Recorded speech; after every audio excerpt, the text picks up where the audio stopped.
Estamos no Courel, nunha zona superillada, buscando unha cova.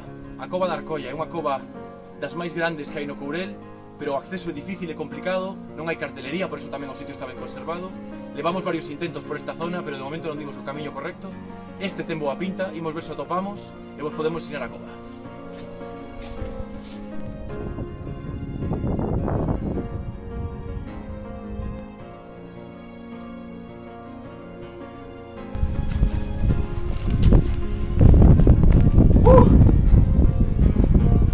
Chegamos! Por fin atopamos a cova da Arcolla e non foi sen darlle voltas a cousa. Fixemos varios intentos. Que ben! Fixemos varios intentos e non a damos topado, metimos por camiños que non eran. Dimos ca cova. A cova da Arcolla, aquí está a entrada, por fin.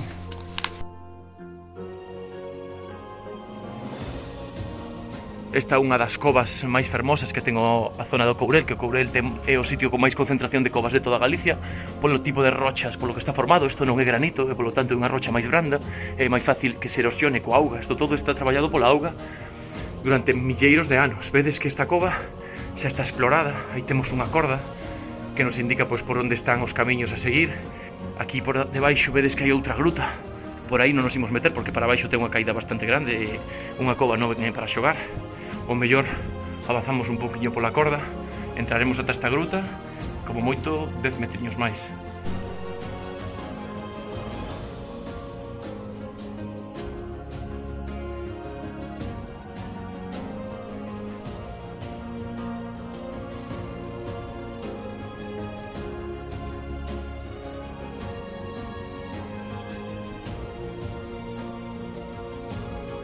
Pero xa estamos nun espacio que xa dá sensación de cova total. Estamos nunha galería un pouco ampla e non só estamos aquí nós.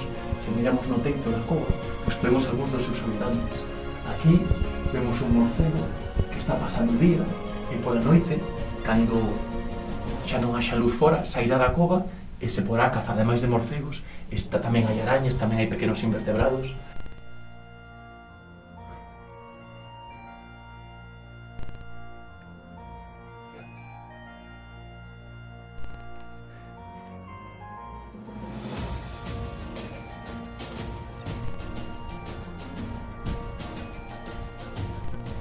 Estamos entrando na Devesa da Rogueira, probablemente o bosque máis emblemático de toda Galicia e tamén o mellor conservado.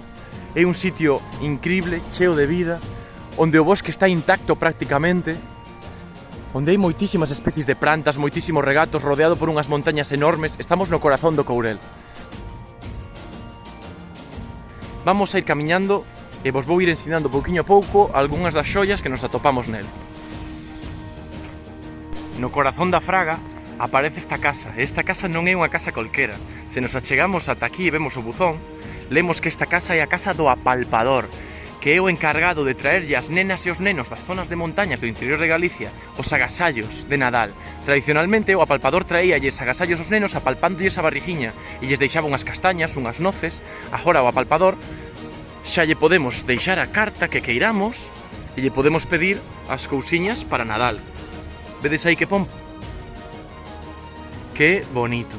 E vedes unha característica do apalpador é a pipa, que non podía faltar no seu buzón.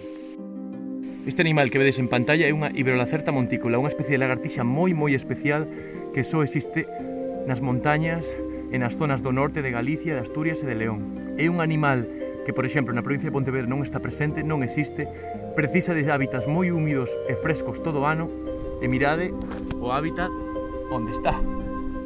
Se me separo, está aquí na casiña do apalpador, nesa beira.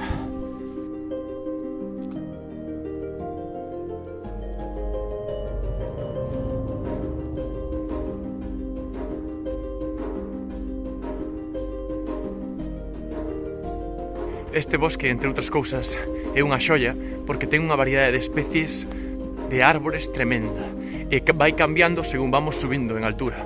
Abaixo hai máis castiñeiros, nas zonas baixas, nas zonas máis húmidas está cheo de abeleiros, son as árbores que producen as abelás, e según imos subindo se vai enchendo máis de cerquiños, que son un carballo máis de interior en Galicia, e cando chegamos ás partes altas atopamos fallas. A falla é unha especie de árbore que está moi estendida por Europa. É unha árbore que precisa moito frío, moita humidade, pero na Península Ibérica está moi restringida. E en Galicia só hai fallas nas zonas das montañas máis pegadas a Asturias e a León, na zona de Lugo montañosa. En este bosque, nesta devesa, hai fallas. A ver se chegamos a elas e vos las podo ensinar.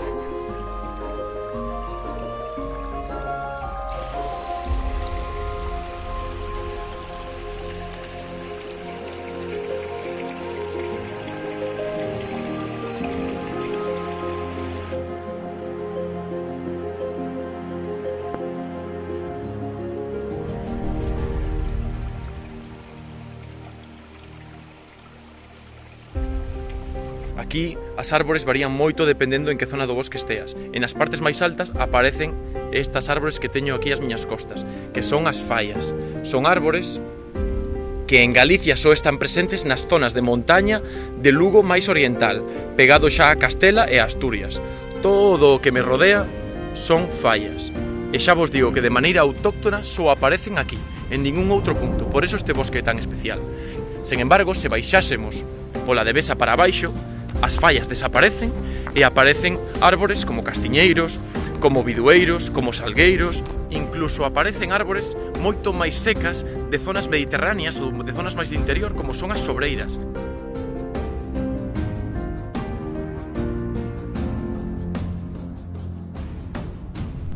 Ensínovos agora as enciñas das que vos falaba antes, para que vexades o contraste tremendo entre unha especie e outra.